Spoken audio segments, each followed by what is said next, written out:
Chapter 7. Amy's Valley of Humiliation. "That boy is a perfect Cyclops, isn't he?" said Amy one day, as Laurie clattered by on horseback, with a flourish of his whip as he passed. "How dare you say so when he's got both of his eyes? And very handsome ones they are, too," cried Joe, who resented any slighting remarks about her friend. "I didn't say anything about his eyes, and I don't see why you need fire up when I admire his riding." "Oh, my goodness, that little goose means a centaur, and she called him a cyclops," exclaimed Joe, with a burst of laughter. "You needn't be so rude. It's only a lapse of lingy, as Mr. Davis says," retorted Amy, finishing Joe with her Latin. "I just wish I had a little of the money Laurie spends on that horse," she added, as if to herself, yet hoping her sisters would hear. Excuse me. "Why?" asked Meg kindly, for Joe had gone off in another laugh at Amy's second blunder. "I need it so much. I'm dreadfully in debt, and it won't be my turn to have the rag money for a month." "In debt, Amy? What do you mean?" And Meg looked sober. "Why, I owe at least a dozen pickled limes, and I can't pay them, till I have money, for Marmee forbade my having anything charged at the shop."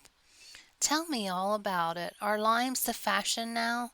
It used to be prickling bits of rubber to make balls." And Meg tried to keep her countenance, and Amy looked so grave and important. "Why, you see, the girls are always buying them, and unless you do want to be thought mean, you must do it too. It's nothing but limes now, for everyone is sucking them in their desks in school time and trading them off for pencils, bead rings, paper dolls, or something else at recess. If one girl likes another, she gives her a lime. If she's mad with her, she eats one before her face, and doesn't offer even a suck.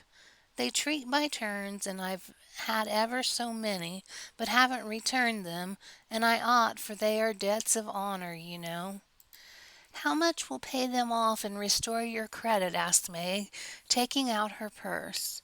"A quarter would more than do it, and leave a few cents over for a treat for you. Don't you like limes?" "Not much. You may have my share. Here's the money. Make it last as long as you can, for there isn't very plenty. "Oh, thank you. It must be so nice to have pocket money. I'll have a grand feast, for I haven't tasted a lime this week. I felt delicate about taking any, as I couldn't return them, and now I'm actually suffering for one." Next day Amy was rather late at school, but could not resist the temptation of displaying, with pardonable pride, a moist brown paper parcel before she consigned it to her inmost recesses of her desk. During the next few minutes the rumor that Amy March had got 24 delicious limes. She ate one on the way, and was going to treat circulated through her set, and the attention of her friends became quite overwhelming. Katy Brown invited her to the next party on the spot. Mary Kingsley insisted on lending her watch till recess, and Jenny Snow, a satirical young lady who had basely twitted Amy on her limeless state, promptly buried the hatchet and offered to furnish answers to certain appalling sums. But Amy had not forgotten Miss Snow's cutting remarks about some persons whose noses were not too flat to smell other people's limes, and stuck-up people who were not too proud to ask for them, and she instantly crushed that Snow girl's hope by the withering telegram, "You needn't be so polite all of a sudden, for you won't get any." A distinguished personage happened to visit the school that morning, and Amy's beautifully drawn maps received praise, which honor to her foe rankled in the soul of Miss Snow, and called Miss March to assume the airs of a studious young peacock. But alas, alas! Pride goes before a fall, and the revengeful Snow turned the tables with disastrous success. No sooner had the guest paid the usual stale compliments and bowed himself out than Jenny, under the pretense of asking an important question, informed Mr. Davis, the teacher, that Amy March had pickled limes in her desk.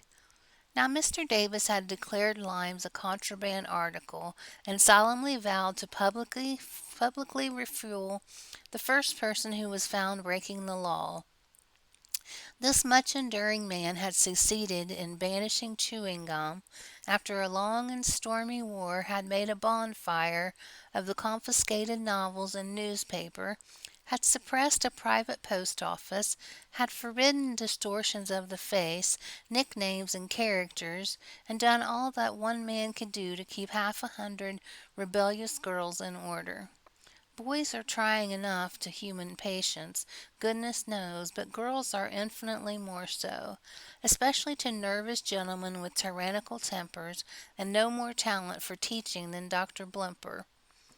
Mr. Davis knew any quality of Greek, Latin, algebra, and ologies of all sorts, so he was called a fine teacher, and manners, morals, feelings, and examples were not considered of any particular importance.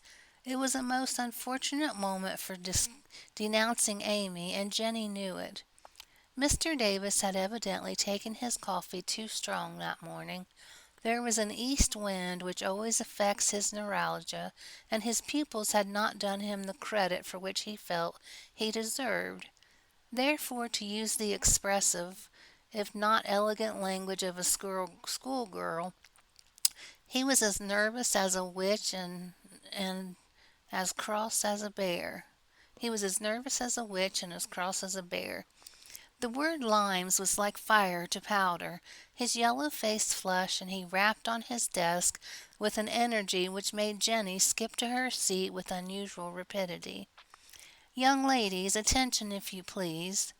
At the stern order the buzz ceased, and 50 pairs of blue, black, gray, and brown eyes were obediently fixed upon his awful countenance. "Miss March, come to my desk." Amy rose to comply with outward composure, but a secret fear oppressed her, for the limes weighed upon her conscience.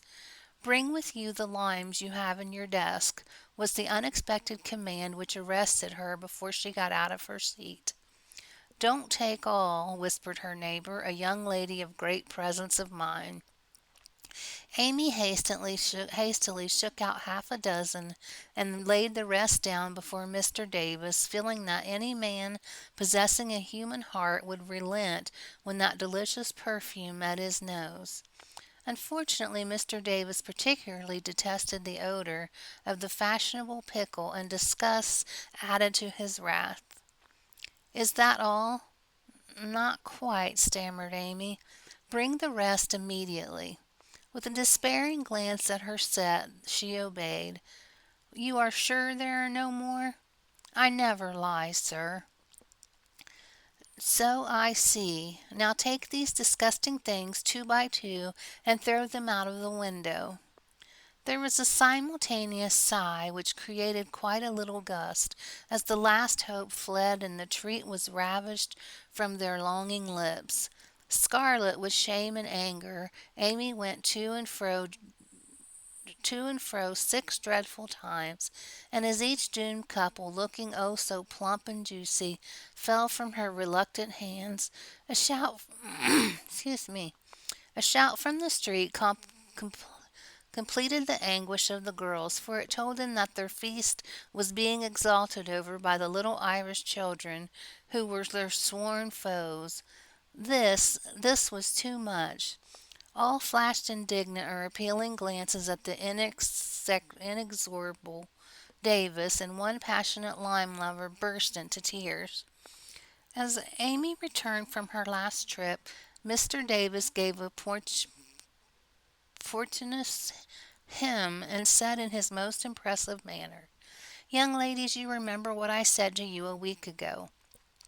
I am sorry this has happened, but I never allow my rules to be infringed, and I never break my word. Miss March, hold out your hand." Amy started and put both hands behind her, turning on him an imploring look which pleaded for her better than the words she could not utter. She was rather a favorite of old Davis, as of course he was called, and it's my private belief that he would have broken his word if the indignation of one irrepressible young lady had not found vent in a hiss. That hiss, faint as it was, irritated the irascible gentleman and sealed the culprit's fate. "Your hand, Miss March," was the only answer her mute appeal received, and too proud to cry or beseech, Amy set her teeth, threw back her head defiantly, and bore without flinching several tingling blows on her little palm. They were neither many nor heavy, but it made no difference to her. For the first time in her life she had been struck, and the disgrace in her eyes was as deep as if he had knocked her down. "You will now stand on the platform until recess," said Mr. Davis, resolving to do the thing thoroughly since he had begun. That was dreadful. It would have been bad enough for her to go back to her seat and see the pitying faces of her friends, or the satisfied ones of her few enemies, but to face the whole school with the shame fresh upon her seemed impossible, and for a second she felt as if she could only drop down where she stood and break her heart with crying. A bitter sense of wrong and the thought of Jenny Snow helped her to bear it and take the ignominious place. She fixed her eyes on the stove funnel above what now seemed a sea of faces, and stood there so motionless and white that the girls found it hard to study with that pathetic figure before them. During the 15 minutes that followed, the proud and sensitive little girl suffered a shame and pain which she never forgot. To others it might have seemed ludicrous or trivial affair, but to her it was a hard experience, for during the 12 years of her life she had been governed by love alone, and a blow of that sort had never touched her before. The smart of her hand and the ache of her heart were forgotten in the sting of the thought, "I shall have to tell at home, and they will be so disappointed in me." The 15 minutes seemed like an hour, but they came to end at last, and the word recess had never seemed so welcome to her before. "You can go, Miss March," said Mr. Davis, looking as he felt uncomfortable. He did not soon forget the reproachful glance Amy gave him as she went without a word to anyone straight into the anteroom, snatched her things, and left the place forever, as she passionately declared to herself. She was in a sad state when she got home, and when the other girls arrived some time later, an indignation meeting was held at once. Mrs. March did not say much, but looked disturbed, and comforted her afflicted little daughter in her tenderest manner. Maid bathed the insulted hand with glycerin and tears. Beth felt that even her beloved kittens would fail as balm for the griefs like this. Joe wrathfully proposed that Mr. Davis be arrested without delay, and Hannah shook her fist at the villain and pounded potatoes for dinner as if she had him under her pestle. No notice was taken of Amy's flight except by her mates, but the sharp-eyed demoiselles discovered that Mr. Davis was quite benignant in the afternoon, also unusually nervous. Just before school closed, Joe appeared wearing a grim expression as she stalked up to the desk and delivered a letter from her mother, then collected Amy's property and departed, carefully scraping the mud from her boots on the doormat as if she shook the dust of the place off her feet. "Yes, you can have a vacation from school, but I want you to study a little every day with Beth," said Mrs. March that evening. "I don't approve of corporal punishment, especially for girls. I dislike Mr. Davis's manner of teaching, and don't think the girls you associate with are doing you any good, so I shall ask your father's advice before I send you anywhere else." "That's good. I wish all the girls would leave and spoil his old school. It's perfectly maddening to think of those lovely limes," sighed Amy, with the air of a martyr. I'm not sorry you lost them, for you broke the rules and deserved some punishment for disobedience," was the severe reply, which rather disappointed the young lady, who expected nothing but sympathy. "Do you mean you are glad I was disgraced before the whole school?" cried Amy. "I should not have chosen that way of mending a fault," replied her mother, "but I'm not sure that it won't do you more good than a bolder method. You are getting to be rather conceited, my dear, and it is quite time you set about correcting it. You have as good many little gifts and virtues, but there is no need of parading them, for conceit spoils the finest genius. There is not much danger that real talent or goodness will be overlooked long. Even if it is, the consciousness of possessing and using it well should satisfy one, and the great charm of all power is modesty." "So it is," cried Laurie, who was playing chess in a corner with Joe. "I knew a girl once who had a really remarkable talent for music, and she didn't know it, never guessed what sweet little things she composed when she was alone, and wouldn't have believed it if anyone had told her. I wished I had known that nice girl. Maybe she would have helped me. I'm so stupid," said Beth, who stood beside him listening eagerly. "You do know her, and she helps you better than anyone else could," answered Laurie, looking at her with such mischievous meaning in his merry black eyes that Beth suddenly turned very red, and hid her face in the sofa cushion, quite overcome by such an unexpected discovery.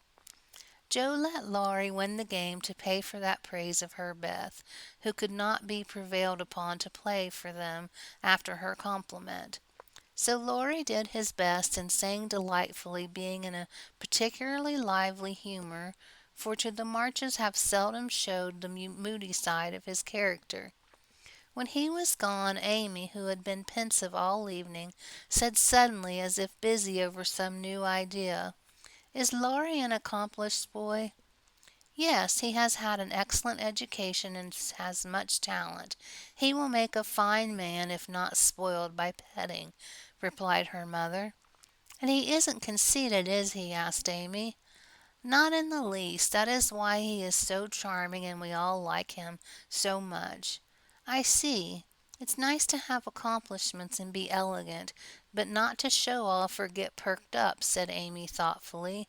"These things are always seen and felt in a person's manner and conversations, if modesty used, but it is not necessarily necessary to display them," said Mrs. March, "any more than it's proper to wear all your bonnets and gowns and ribbons at once, that folks may know you've got them," added Joe, and the lecture ended in a laugh.